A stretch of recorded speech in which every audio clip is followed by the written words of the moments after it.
Hi friends, இன்றைக்கி இந்த வீடியோவில் நம்ம என்ன பார்க்க போகிறோம் அப்படின்னா, நான் வச்சிருக்கிற சுசுகி ஆக்சஸ் 125 இந்த பைக் வந்து நிறைய பேர் உங்கள் மொபைலில் வந்து ரிவ்யூ பார்த்துருப்பீங்க. எந்த அளவுக்கு நல்ல வண்டின்னு உங்களுக்கு தெரிஞ்சிருக்கும்.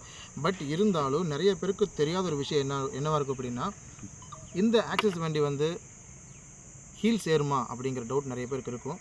இப்போ வந்து இந்த வண்டியை வச்சுக்கிட்டு நான் வந்து பண்ணாரியிலேருந்து 1 கிலோமீட்டர் தொலைவிலிருந்து வந்துட்டோம் அப்படின்னா, இங்கேருந்து ஹீல்ஸ் தான் எல்லாமே.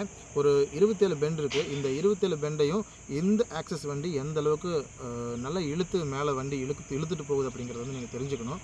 ஸோ அதை தெரிஞ்சுக்கணுங்கிற விதமாக தான் இந்த வீடியோ நான் அப்டேட் பண்ணுறேன். ஸோ ஆக்சஸ் 125 வண்டி வச்சுருக்கிறவங்க இந்த வீடியோவை கண்டிப்பாக பாருங்கள். இந்த வண்டி வாங்கணும் அப்படிங்கிற ஐடியாவோடு இருக்கிறவங்களும் கண்டிப்பாக இந்த வீடியோவை பாருங்கள். ஏன்னா இந்த வண்டி ஹீல்ஸில் வந்து எந்த அளவுக்கு நல்ல எஃபெக்ட் கொடுக்குது அப்படிங்கிறத நீங்கள் தெரிஞ்சுக்கணும். அதுக்காக தான் இந்த வீடியோ. சரி, ஓகே ஃப்ரெண்ட்ஸ், நான் ஹீல்ஸ் ஏறேன். ஆனால் அதுக்கு முன்னாடி கண்டிப்பாக எல்லோரும் ஹெல்மெட் போட்டு தான் வண்டி ஓட்டணும். ஏன்னா ஹீல்ஸ் பகுதியில் ஹெல்மெட் இம்பார்ட்டன்ட். ஸோ நீங்களும் என் கூட வாங்க. ஹீல்ஸ் எவ்வளோ நேரத்தில் மேலே போகிறோம், அதே மாதிரி வண்டி பர்ஃபார்மன்ஸ் ஹீல்ஸில் எப்படி இருக்குன்னு நீங்கள் பார்ப்பீங்க. வாங்க. ஓகே ஃப்ரெண்ட்ஸ், பண்ணாரி தாண்டி கொஞ்சம் தூரம் வந்ததுக்கப்புறம் லெஃப்ட் சைடில் ஒரு சின்ன கோயில் ஒன்று இருக்கும். அந்த கோயிலை தாண்டினதுக்கப்புறம் ஒரு பாலம் ஒன்று இருக்கும். இந்த பாலம் தாண்டின உடனே நமக்கு ஃபஸ்ட்டு பெண்ட் வந்து ஸ்டார்ட் ஆயிரும். இப்போ நம்ம ஃபஸ்ட்டு பெண்டை நோக்கி போயிட்டுருக்குறோம். இப்போ வந்து என்ன சொல்ல வரேன்னா, அந்த வீடியோவில் மெயினாக நீங்கள் வந்து இந்த மாதிரி ஹீல்ஸ் செக்ஷனில் வந்து ஃபஸ்ட் டைம் நீங்கள் வந்து ட்ராவல் பண்ணுறீங்க அப்படின்னா கட்டாயமாக நீங்கள் ஹெல்மெட் போட்டிருக்கணும். அதே போல் நல்லா டிரைவிங் தெரிஞ்சவங்களாகவும் இருக்கணும். ஸோ எனக்கு அரைகுறையாக தான் டிரைவிங் தெரியும் அப்படின்றவங்க வந்து பொறுமையாக போகலாம், தப்பில்லை. நல்லா ஓட்டுறவங்களும் இதில் பொறுமையாக தான் போகணும். இருந்தாலும் வந்து இந்த ஹீல்ஸில் டிராஃபிக் ரூல்ஸ் கொஞ்சம் டிஃப்ரெண்ட்டாக இருக்கும். ஸோ மேலேருந்து வர்றவங்களுக்கு வழிவிடுறதும் கீழேருந்து போகிறவங்களுக்கு வழிவிடுறதும் கொஞ்சம் வேறுபட்ட மாதிரி இருக்கும். அதை வந்து இந்த வழியில் வந்துட்டு இருந்தால் தான் அதை பற்றின விளக்கம் உங்களுக்கு சரியாக புரியும். ஸோ உங்களுக்கு வந்து இதை பற்றின விளக்கங்களை வந்து டிரைவிங் கிளாஸில் வந்து உங்களுக்கு கொடுத்துருப்பாங்க. ஓகே ஃப்ரெண்ட்ஸ், நாம் இப்போது ஃபஸ்ட்டு பெண்டு ஏறிட்டோம். பட்டு மேலே ஏறும்போது அந்த ஹீல்ஸ் மேலே ஏதோ ஒரு பிராணி நின்றுட்டு இருந்துச்சு. அது என்னன்னு சொல்லிட்டு நம்ம பார்த்துட்டு வந்துடுவோம் ஃப்ரெண்ட்ஸ். பார்க்க ஆபத்தானதாக இல்லை, அதனால் மறுபடியும் அதை போய் வாட்ச் பண்ணிட்டு வந்துடலான்னு நம்ம இப்போ வண்டியை திருப்பி இருக்கோம். ஆமாம் ஃப்ரெண்ட்ஸ், மேலே வந்து ஒரு மான் இருக்குது. ஃபஸ்ட்டு பெண்ட்லேயே நான் மான் குட்டியை பார்ப்பேன்னு எதிர்பார்க்கல. எப்போவும் நம்ம ஹீல்ஸ் ஏறி மேலே போய் இறங்கினதுக்கப்புறம் தான் அங்கே மான்கள் இருக்கும்.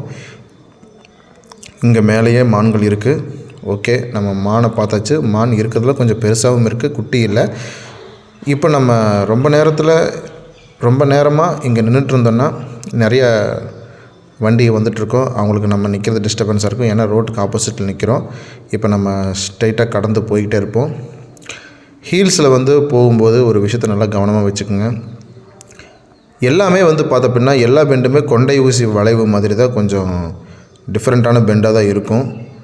ஸோ இந்த வளைவுகளில் வந்து மேலேருந்து வண்டி வர்றது சில சமயங்கள் வந்து நமக்கு தெரியாது. ஸோ அந்த மாதிரி சுச்சுவேஷனில் வந்து நம்ம வண்டி எந்த மாதிரி வருது அப்படிங்கிறத நம்ம கண்காணிக்கவே முடியாது. டைரெக்டாக வர்ற மாதிரி இருக்கும். திடீர்னு பார்த்தா நம்ம வாகனத்து மேலே மோதுற மாதிரி வருவாங்க. அப்போது அந்த சுச்சுவேஷனில் வந்து நம்ம எப்படி ஹேண்டில் பண்ணணும் அப்படிங்கிறது வந்து ஏற்கனவே இந்த வழியில் வந்துட்டு போகிறவங்களுக்கு தெரியும். புதுசாக வர்றவங்களுக்கு வந்து அது தெரியாது. ஸோ இந்த மாதிரி ஹீல்ஸ்லலாம் நான் பைக் ஓட்டுனது இல்லைன்னு சொல்கிறவங்க தயவு செஞ்சு இந்த ஹீல்ஸ் செக்ஷனில் ஃபஸ்ட் டைம் வரும்போது உங்களுடைய வாகனத்தை மெதுவாகவே இயக்குங்க.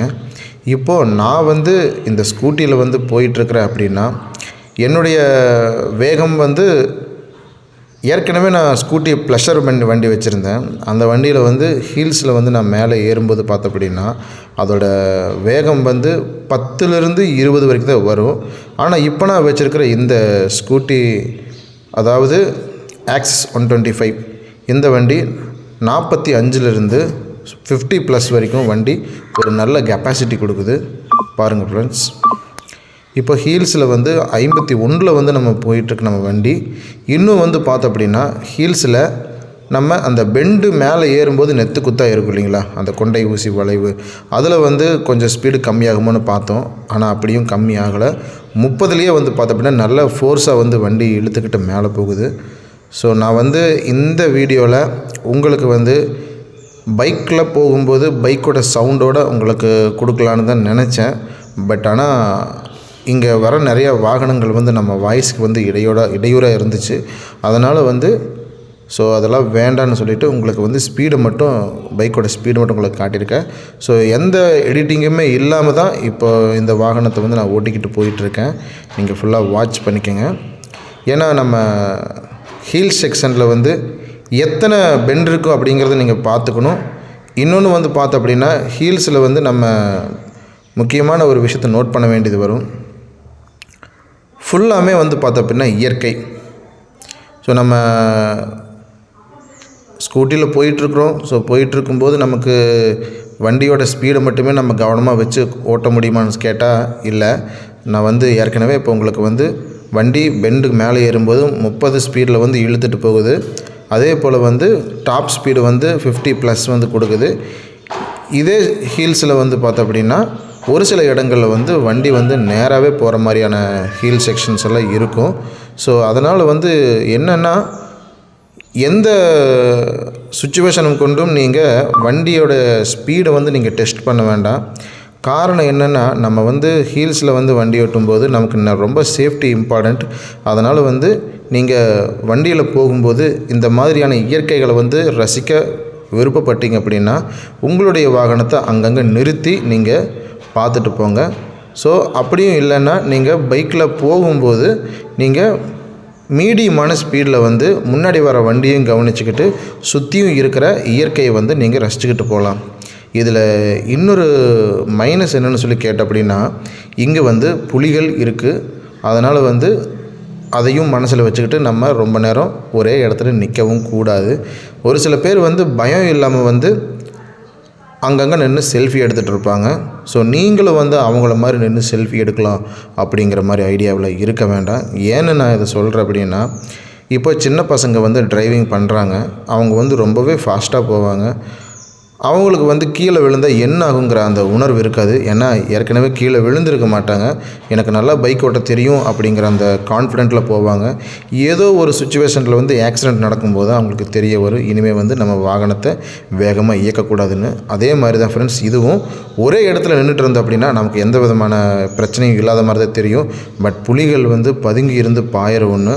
அதனால் எந்த இடத்துலையுமே வந்து புலிகள் இருக்கிறத வந்து கவனமாக வந்து நம்ம நோட் பண்ணிக்கணும். ஸோ புலிகள் நம்மளை பார்க்காம இருக்கிற வரைக்கும் நல்லது. நம்ம புலியை பார்த்துட்டாலும் புலி நம்மளை பார்த்துட்டாலும் எப்படி இருந்தாலும் பயம்தான். அதனால் வந்து புலிகள் இருக்கும் அப்படிங்கிற ஒரு மனப்பக்குவத்திலே நீங்கள் போங்க. அதனால் வந்து இங்கே நிறைய அட்டாக் நடந்துகிட்ருக்கான்னு சொல்லி கேட்டால் அப்படியும் இல்லை.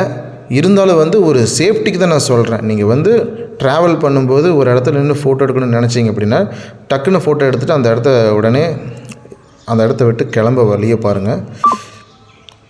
ஸோ நான் வந்து பயமுறுத்திக்கிட்டு மட்டும்தான் இருக்கிறேன்னு நீங்கள் நினைக்க வேணாம். இங்கே ரசிக்கும்படியான விஷயங்கள் நீங்கள் இந்த வீடியோவில் பார்த்துட்டே வரீங்க. இங்கே மலைகள் வந்து எக்கச்சக்கமான மலைகள் இருக்குது. மலைகளை பார்க்க உண்மையாகவே 2 கண்ணு பத்தாதுங்க. அந்தளவுக்கு மலைகள் ரொம்ப அழகான மலைகள்ங்க. இந்த மலைகள் இருக்கிற செக்ஷன்லலாம் நம்ம பைக் ஓட்டும்போது சூப்பரான கூலிங்காக இருக்கும். ஸோ அந்த கூலிங்கில் நம்ம சில சமயங்கள் காதெல்லாம் அடைச்சிக்கும் பார்த்துங்க, செமையாக இருக்கும். ஆனாலும் வந்து நம்ம கூலிங் கிளைமேட்டில் ஸோ கீழே வந்து நம்ம ட்ராவல் பண்ணும்போது கீழே பயங்கரமான வெயில் அடிச்சிருக்கும்.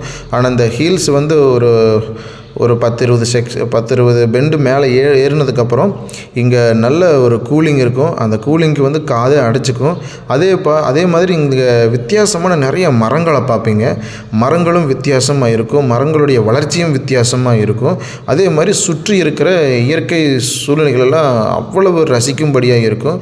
உங்களுக்கு வந்து மனசில் ஏதாவது ஒரு கஷ்டத்தோடு நீங்கள் இருக்கிறீங்க அப்படின்னா இந்த மாதிரியான மலைகளில் வந்து நீங்கள் பைக் ஓட்டிகிட்டு போகும்போதும் சரி, இந்த இடத்துல ஏதாவது ஒரு ட்ராவல் பண்ணிங்கனாலே அப்படின்னா உங்களுடைய மனசில் இருக்கிற எல்லா கஷ்டமும் போயிருங்க. அந்தளவுக்கு வந்து இந்த இடம் அவ்வளவு ஒரு மனசுக்கு ஒரு ஆறுதலை தரக்கூடிய இடமா இது இருக்குது. ஆனால் ஆறுதல் தர அளவுக்கு இங்கே ஆபத்தும் இருக்குது அப்படிங்கிறத வந்து நம்ம ஒத்துக்கிட்டு தான் ஆகணும். இன்னும் வந்து பார்த்தோம் அப்படின்னா இந்த மலைகளில் வந்து குரங்கு, அப்புறம் உடும்பு, அப்புறம் கீழே வந்து மேலே ஹீல்ஸ் ஏறதுக்கு முன்னாடி வந்து இந்த பாகுபலி படத்தில் வந்து ஒரு எருமை வரும் பார்த்திங்களா, இந்த வில்லன் கூட அடிப்பாரே, அந்த மாதிரியான எருமைகள் வந்து இங்கே ஹீல்ஸுக்கு வந்து கீழே இருக்குது. ஸோ அதெல்லாம் வந்து பார்த்த அப்படின்னா நான் ஏதோ 1-2 இருக்குன்னு நினச்சேன். அதுவும் கிட்டத்தட்ட ஒரு 50-100 உருப்படி இருக்கும். அந்தளவுக்கு வந்து ஒரு தடவை ரோடு கிராஸ் பண்ணி போச்சு நான் பார்த்தேன். பட் இந்த ஹில்ஸில் வந்து அதெல்லாம் இருக்குமான்னு எனக்கு தெரியல. இன்னும் வந்து நிறைய விலங்குகள், நம்ம சொல்லப்பட முடியாத நிறைய வித்தியாசமான விலங்குகள் வந்து இந்த காடுகள் இருக்குது. ஆனால் வந்து எல்லாமே வந்து நமக்கு கண்களுக்கு காட்சியளிக்கிறது இல்லை. மனிதர்களோட அதிகமாக உறவாடுற ஒரு உயிரினம் அப்படின்னா குரங்குன்னு சொல்லலாம். ஸோ அதனால் வந்து குரங்குகள் வந்து போகிற வழிகளில் வந்து அதிகமாகவே இருக்கும். அதுக்கு பிளாஸ்டிக் சம்மந்தப்பட்ட இல்லை ஏதாவது உணவுகளே போட வேணாம்னு சொல்லி தான் போர்டு வச்சுருப்பாங்க. அது எதுக்குன்னு உங்களுக்கு புரிஞ்சுதுன்னா நீங்கள் கீழே வந்து கமெண்ட் பண்ணுங்கள். இன்னும் வந்து பார்த்த அப்படின்னா உங்களுக்கு தெரியாத இன்னொரு விஷயத்தை வந்து நான் உங்கள்கிட்ட ஷேர் பண்ணுறேன். இந்த யானை நீங்கள் ஹீல்ஸில் இருக்குன்னு கேள்விப்பட்டிருப்பீங்க. ஸோ சாரி, ஹீல்ஸுக்கு மேலே இப்போ ஹீல்ஸ் ஏறி போயிட்டு அப்படின்னா அங்கே வந்து யானைகள் இருக்கும். அந்த யானைகள் வந்து இப்போது என்ன பண்ணுது அப்படின்னா நிறைய லோடு வந்து இப்போது கரும்பு, வாழைப்பழம் இந்த மாதிரியெல்லாம் வந்து லாரிக்கு வந்து கர்நாடகா பார்டர்லேருந்து கிளம்பி இந்த பக்கம் வந்துட்டுருக்கோம். ஸோ அப்படி வரும்போது அந்த கரும்பு ஆகட்டும் சரி, வாழைப்பழம் வாகனங்களாகட்டும் சரி, அதை வந்து யானைகள் வந்து வழிமறித்து நின்றுக்கும். ஸோ அந்த வழிமறிக்கிற அந்த யானைகிட்டேருந்து எப்படி தன்னுடைய வாகனத்தை வந்து இந்த டிரைவர்ஸ் வந்து எடுத்துகிட்டு வராங்க அப்படின்னா, தன்னுடைய வண்டியில் வந்து இப்போது ஒரு 2-3 யானைகள் 4-5 யானைகள் வந்து ஒரு வாகனத்தை சுற்று போட்டுருச்சு அப்படின்னா, அந்த டிரைவர் வந்து இல்லை டிரைவர் கூட வந்த யாராவது ஒருத்தர் வந்து வண்டி மேலே உட்காந்துருந்தாங்கன்னா அந்த கரும்பு கட்டை தூக்கி கீழே போட்டுடுறாங்க. இப்போது அந்த கரும்பை வந்து யானைகளை வந்து சாப்பிட தயாராகிற அந்த சூழ்நிலைகளை இவங்க வந்து வண்டியை எடுத்துகிட்டு போயிடுறாங்க. அதே போல் தான் ஃப்ரெண்ட்ஸ், இன்னும் வந்து வாழைப்பழத்தையும் அதே போல் தான் வாழைப்பழத்தையும் வண்டியை வழிமறிச்சு நின்றுக்குச்சு அப்படின்னா அந்த யானைக்கு வந்து கட்டாயமாக வந்து வாழைப்பழத்தை கொடுத்ததாகணும். கொடுத்தா தான் அது வந்து வண்டியை வந்து அந்த பக்கம் போகிறதுக்கே விடும். மற்றபடி வந்து யானைகள் வந்து பெரிதளவில் வந்து பாதிப்பை ஏற்படுத்தலை. ஆனாலும் வந்து யானைகள் இங்கே வந்து எந்த நேரத்தில் வேணால் யானை வந்து எப்படி வேணால் மாறும். சில சமயங்கள் நல்லாயிருக்கும், சில சமயங்கள் வந்து பார்த்தோம் அப்படின்னா கொஞ்சம் கொடூரமாக மாற ஆரம்பிக்கும். அதனால் வந்து யானைகளோடு மட்டும் நம்ம நெருங்கி பக்கத்தில் போயிடலாம் அப்படிங்கிற சூழ்நிலையில் வந்து ஹீல்ஸை தாண்டி போகிறவங்க வந்து தயவு செஞ்சு யானைகள் இருந்துச்சு அப்படின்னா தூரத்தில் நின்று ஃபோட்டோவோ வீடியோவோ எடுங்க. ஆனாலும் வந்து இந்த ஹீல்ஸில் இருக்கிற ஆபத்தை காட்டிலும் ஹீல்ஸ் ஏறி இறங்கிட்டிங்க அப்படின்னா அங்கே ஆபத்து இன்னும் அதிகமாக தான் இருக்குன்னு சொல்லுவேன். ஏன்னா அங்கே வந்து இங்கே ஹீல்ஸில் வந்து புலிகள் இருக்குது, ஆனால் அங்கேயும் இதை விட அதிகமாகவே புலிகள் இருக்குது. அதனால் வந்து இங்கே நீங்கள் நின்று ஃபோட்டோவோ வீடியோவோ எடுக்கிறதுக்கு வந்து நீங்கள் இப்போது காரில் வந்தீங்கன்னா நீங்கள் அங்கங்கே நின்றுட்டு நீங்கள் காருக்குள்ளேயே நின்றுட்டு வியூ பார்த்துட்டு போய்க்கலாம், நோ ப்ராப்ளம். அதுவும் வந்து நீங்கள் ஹீல்ஸ் ஏறி இறங்கினதுக்கப்புறம் அந்த மாதிரி வியூ பார்க்கலாம். இப்போ நீங்கள் போயிட்டுருக்கிற எந்த ரூட்டில் வந்து வண்டியை நீங்கள் பார்க் பண்ணிவிட்டு அதுக்கப்புறமா நீங்கள் நின்று வியூ பார்க்கலான்னு விருப்பப்பட்டீங்க அப்படின்னா மற்ற வண்டிகளுக்கு வந்து இடையூறாக இருக்கும். ஸோ இடையூறு இல்லாத மாதிரி வண்டியை கொஞ்சம் ஓரம் கட்டிட்டு உங்களுக்கு பிடிச்ச வியூ வந்து அந்த இடத்துல நின்று நீங்கள் ஃபோட்டோ எடுக்கிறதுனா நீங்கள் தாராளமாக எடுத்துக்கலாம். இங்கே ஆரம்ப காலகட்டங்களெல்லாம் இந்த வழியில் போகும்போது மலைகள் எந்தளவுக்கு நமக்கு மறைவாக இருந்திருக்குன்னு நம்ம சொல்ல முடியும். ஏன்னா நம்ம கீழே இருந்து எங்கே மலை இருக்குன்னு பார்த்தோம் அப்படின்னா இந்த ரோடெல்லாம் தெரியாது, பூராமே பயங்கரமான மரங்களாக தான் இருக்கும். ஆமாம் ஃப்ரெண்ட்ஸ், நான் சொல்ல வர விஷயம் என்னென்னா இந்த ரோடெல்லாம் ஒரு குகை மாதிரி பூராமே மரங்களால் நிறைஞ்சிருந்துச்சு. இப்போ வந்து நமக்கு கொஞ்சம் வெளிச்சமாகவும் கொஞ்சம் ஃப்ரீயாகவும் போகிற மாதிரி இருக்குது. இன்னொரு விஷயம், இந்த மாதிரி இடங்களுக்கு வந்து நீங்கள் எனி டைம் நீங்கள் வந்தீங்க அப்படின்னா உங்களுக்கு நல்ல ஒரு வியூ கிடைக்கும். அதே போல் இங்கே இன்னொரு விஷயத்தையும் நாங்கள் உங்களுக்கு சொல்ல நான் விருப்பப்படுறேன். அது என்னென்னா, காலையில் நேரத்தில் ஒரு 6 to 8 o'clock நீங்கள் இந்த மலைப்பகுதிகளில் நீங்கள் வந்தீங்க அப்படின்னா இப்போ நீங்கள் பார்த்துட்டு இருக்கிற இந்த இடம் சொர்க்கம் மாதிரி காட்சியளிக்கும். ஆமாங்க, காலையில் வந்து பனிமூட்டத்தோடு அந்த இடத்துல வந்து சூரிய வெளிச்சம், அதுக்கு முன்னாடி பனிமூட்டம், அந்த பனிக்கீழே வந்து பயங்கரமான இந்த மலைகள், இதை பார்க்கும்போது உண்மையாகவே சொர்க்கமே வந்து நேராகவே கீழே இறங்கி வந்த மாதிரி இருக்கும். ஸோ அதெல்லாம் பார்க்குறதுக்கு 2 கண்ணு பத்தாதுன்னு தான் சொல்லுவேன். ஏன்னா நான் ஒரு தடவை பார்த்துட்டு அவ்வளவு சந்தோஷப்பட்டேன். நான் என் மனசில் ஏதோ கஷ்டம் இருந்துச்சா என்னென்னு தெரியலனா அதை பார்த்த உடனே எனக்கு பயங்கரமான சந்தோஷம் வந்துச்சு. இப்படியெல்லாம் ஒரு இடம் இருக்கே, நம்ம இந்த மாதிரி இடத்துல நம்ம கனவுல தானே பார்க்க முடியும், இங்கே இவ்வளவு அழகான இடங்கள் இருக்குன்னு சொல்லிட்டு நான் ரொம்ப ரசிச்சுக்கிட்டு போன இடம்.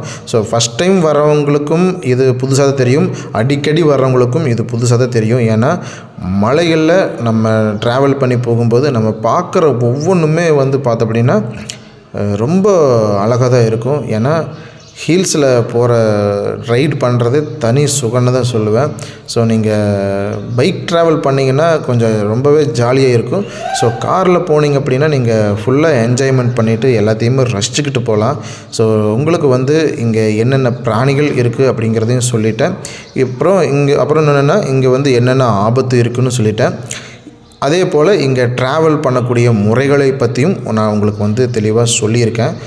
இன்னும் வந்து பார்த்தோம் அப்படின்னா நம்ம தெரிஞ்சிக்க வேண்டிய விஷயங்கள் வந்து நான் சொல்லப்பட முடியாத நிறையா விஷயங்கள் வந்து இந்த ஹில்ஸில் வந்து இருக்குது. நான் சொன்னது வந்து வெறும் 20% மட்டும்தான். இந்த ஹில்ஸில் வந்து நீங்கள் போகும்போது நிறையா அனுபவம் உங்களுக்கு கிடைக்கும். அது வந்து கேரண்டியாக நான் சொல்லுவேன். இந்த வழியில் நம்ம போகும்போது அதிகமாக வந்து பார்த்தோம் அப்படின்னா பைக்கில் போகிறவங்க தான் அதிகமாக இருப்பாங்க. இப்போது ரீசெண்டாக வந்து அஜித் சார் வந்து இப்போது நிறைய வீடியோக்களை நம்ம பார்க்குறோம். அவர் வந்து பைக்கில் ட்ராவல் பண்ணிட்டு போகும்போது அந்த பிளாக் கலரில் ரொம்ப சேஃப்டியான ட்ரெஸ் எல்லாம் போட்டு போவார் பார்த்தீங்களா, அந்த மாதிரி சேஃப்டி ட்ரெஸ் எல்லாம் போட்டுக்கிட்டு ஃப்ரெண்ட்ஸோடையும் சரி லவ்வர்ஸோடையும் சரி நிறைய பேர் வந்து ஸ்போர்ட்ஸ் பைக்கில் வந்து அந்த வழியில் ட்ராவல் பண்ணுறாங்க. ஸோ அவங்கெல்லாம் வந்து ட்ராவல் பண்ணும்போது அங்கங்கே நின்றுட்டு அவங்களுக்கு பிடிச்ச மாதிரி ஃபோட்டோஸ் எல்லாம் அவங்க விருப்பப்பட்டு எடுத்துக்கிட்டு போகிறாங்க. ஸோ இதை தான் சொல்ல வரேன். நீங்கள் வந்து பைக்கில் ட்ராவல் பண்ணிங்க அப்படின்னா உங்களுக்கு ஒவ்வொரு இடத்தையுமே பார்த்து அப்படின்னா ஒரு தனியாக இருக்கிற இடத்துல வந்து சில பேர் ஆஹா ஊன்னு கத்துவாங்க பார்த்தீங்களா, அந்த மாதிரி நின்று கத்தி எக்கோ அடிக்கிற அளவுக்கு சில பேர் ரசிச்சுக்கிட்டு போவாங்க. பட் அந்த மாதிரி ரசிக்கக்கூடிய இது இடமாவே இருந்தாலும் நீங்கள் அந்த மாதிரி எல்லாம் தயவு செஞ்சு இங்கே வந்து கத்தி ஆர்ப்பாட்டம் போட்டுறாதீங்க. ஏன்னா சத்தம் போட்டோம் அப்படின்னா பக்கத்தில் குரங்கு இருந்தால் ஓடி போயிடும், இல்லை வேறு ஏதாவது பிராணி இருந்தால் ஓடி போயிடும். ஆனால் சிறுத்தை இருந்தால் வந்து கண்டிப்பாக அட்டாக் பண்ணிடும். ஸோ அதனால் வந்து நீங்கள் தயவு செஞ்சு ஒரு விஷயத்தை நீங்கள் தெளிவாக புரிஞ்சுக்கோங்க. இந்த ஹில்ஸில் நீங்கள் ட்ராவல் பண்ணும்போது உங்களுடைய டிசிப்ளினை தயவு செஞ்சு மெயின்டைன் பண்ணுங்கள். ஸோ அன்டிசிப்ளினாக நீங்கள் இருக்க வேணாம். அப்படி இருந்தீங்க அப்படின்னா உங்களுக்கும் இந்த ஹில்ஸில் வந்து என்ன வேணால் நடக்கலாம். அதனால் வந்து மேக்ஸிமம் நம்ம இப்போ ஹில்ஸ் வந்து எவ்வளோ அழகாக இருக்குது, இப்போ சுற்றி நீங்கள் பார்த்துட்டு தானே இருக்கீங்க, இடம் எவ்வளோ அழகாக இருக்குது, ஒவ்வொன்றும் பார்த்து ரசிச்சுக்கிட்டே நம்ம வந்து ட்ராவல் பண்ணிகிட்டே போயிட்டுருக்கோம். ஆனால் அதிகபட்சமாக இந்த இடத்துல யாராவது தங்களுடைய வாகனத்தை நிறுத்தி ஃபோட்டோ எடுக்கிறத நீங்கள் பார்க்குறீங்களா? எடுக்கிறாங்க, ஆனால் அங்கேயே நின்றுட்டு அங்கேயே ஃபோட்டோ எடுத்துகிட்டு போயிடுறாங்க. அதே போல் நீங்கள் உங்கள் வாகனத்தில் நீங்கள் ட்ராவல் பண்ணும்போது உங்களுடைய பைக்லேயோ அல்லது கார்லேயோ ஏதாவது நீங்கள் சாப்பிடக்கூடிய பிளாஸ்டிக் பொருட்கள் இருந்துச்சு அப்படின்னா இந்த இடத்துல நீங்கள் வீசிட வேணாம். ஸோ காடுகளை வந்து அதாவது மண் வளத்தை பாதிப்படைய செய்ய வேணாம் அப்படிங்கிறதுக்காக வந்து இங்கே பிளாஸ்டிக் எல்லாமே வீச வேணாம்னு சொல்கிறாங்க. அதே போல் குரங்குகளுக்கு உணவு தாராளமாக கொடுக்கலாம், ஆனால் வந்து கொடுக்க வேணாம்னு சொல்லி போட்டிருக்காங்க. ஸோ நம்ம கொடுக்குற உணவுகளில் வந்து பிராணிகளுக்கு ஏதாவது ஆகக்கூடாது ஆயிடலாம் அப்படிங்கிற அந்த நோக்கத்தோடு கூட சொல்லியிருக்கலாம்னு நினைக்கிறேன். ஸோ எனக்கு அது என்னென்னு டீட்டெயிலாக தெரியல. ஸோ உங்களுக்கு வந்து குரங்குகளுக்கு வந்து எதனால் வந்து ஃபுட்டு கொடுக்கக்கூடாதுன்னு சொல்லி போட்டிருக்காங்க அப்படின்னு தெரிஞ்சால் கீழே வந்து தாராளமாக நீங்கள் கமெண்ட் பண்ணுங்கள். இப்போ வந்து நம்ம 70% இல்லை 80% வந்து நம்ம ஹில்ஸ் மேலே ஏறிட்டோம். ஸோ ஹில்ஸ் ஸ்டார்டிங்லேருந்து மேலே ஏறுற வரைக்கும் எந்த இடத்துலையுமே எடிட்டிங் பண்ணாமல் நம்ம வந்து வீடியோவை வந்து கண்டினியூவாக கொண்டு போயிட்டுருக்கோம். ஸோ நான் இந்த வீடியோவில் வந்து எவ்வளோ நேரம் வந்து ஹில்ஸ் ஏறணும், சேம் அதே நேரம் தான் உங்களுக்கும் ஹில்ஸ் ஏறக்கு உண்டான நேரம் வந்து அமையும். அதனால் வந்து தயவு செஞ்சு சொல்கிறேன், ஹில்ஸ் ஏறும்போது நீங்கள் அங்கங்கே ரொம்ப நேரம் நிற்க வேணாங்கிறத நான் சொல்லுவேன். ஏன்னா நான் வந்து உங்களை இயற்கை ரசிக்க தாராளமாக வாங்கன்னு சொல்லுவேன். இப்போது நான் வந்து இருக்கிறதுலே கொஞ்சம் மேலே ஏறிட்டேன் ஹில்ஸில். ஸோ இங்கேருந்து நம்ம பார்த்தோம் அப்படின்னா எவ்வளவு அழகாக இருக்குது பார்த்தீங்களா மலைகள். ஒரு மலையின் மேலே இன்னொரு மலையினுடைய நிழல் பட்டிருக்கு. அதே போல் அங்கே இருக்கிற நம்ம சிட்டியை கூட பார்க்க முடியும். அதாவது இது கோயம்புத்தூரா இல்லை திருப்பூரா என்ன சிட்டின்னே தெரியாது. ஆனால் இது வந்து ஒரு உண்மையாகவே சொல்லணும்னா இந்த வியூவெல்லாம் பார்க்குறதுக்கு ரொம்பவே கொடுத்து வச்சுருக்கணும். அந்தளவுக்கு சூப்பரான வியூ. நான் ரொம்பவே ரசித்து பார்க்குற இடமும் கூட இது தான். இங்கே வந்து பார்த்த அப்படின்னா நிறைய பேர் நின்று செல்ஃபி எடுக்கிற இடம் தான்.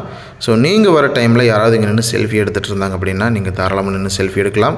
இப்போது நம்ம வீடியோவில் பார்க்குற அந்த இடத்துல நம்ம கிராஸ் பண்ணி தான் இங்கே நம்ம மேலே வந்திருக்கோம்.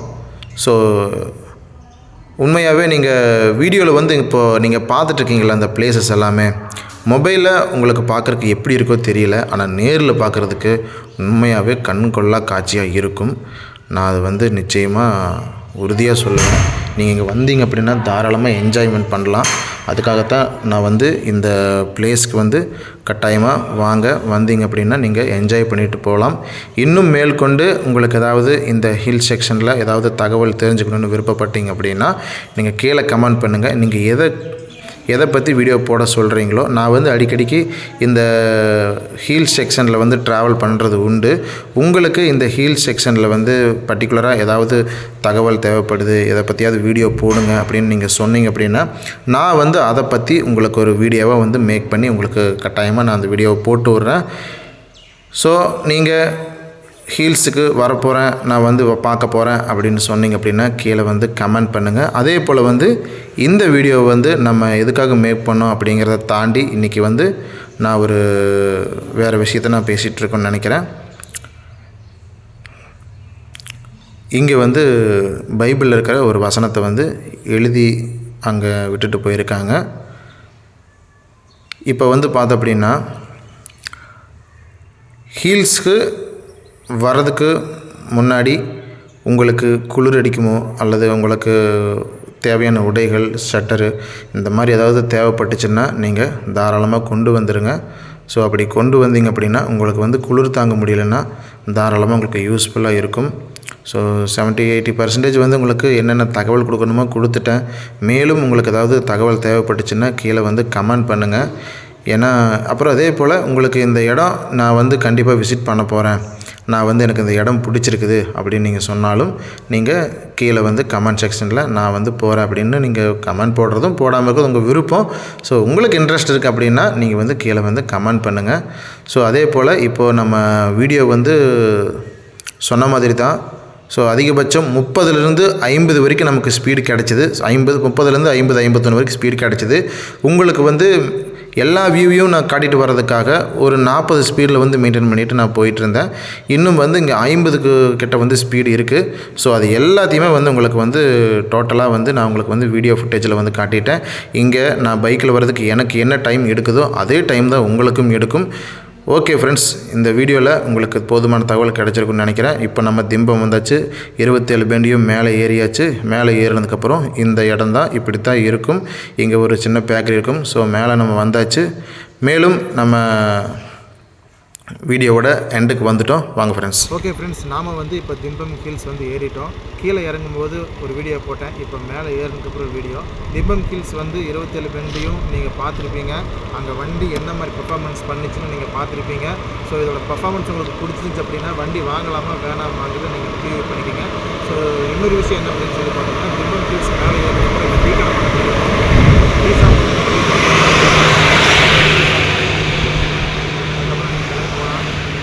வீடியோவில் அதிகமாக பேச முடியாது. ஏன்னா நம்ம பேசிகிட்டே இருக்கும்போது நிறையா வண்டியெல்லாம் வந்துட்டுருக்கோம். நம்ம பேசுகிறதுக்கு கிளியரன்ஸாக இருக்காது. இதுக்கு முன்னாடியும் நல்ல அழகழகான பிளேசஸ் இருக்குது. அதெல்லாம் நீங்கள் பார்க்கணும் அப்படின்னு விருப்பப்பட்டீங்கன்னா கீழே கமெண்ட் பண்ணுங்கள். கண்டிப்பாக உங்களுக்கு அடுத்த வீடியோவில் அந்த பிளேசஸ் நான் உங்களுக்கு கண்டிப்பாக காட்டுறேன். சரி ஃப்ரெண்ட்ஸ், ஓகே. இந்த வீடியோ உங்களுக்கு பிடிச்சிச்சுன்னா லைக் பண்ணுங்கள், ஷேர் பண்ணுங்கள்.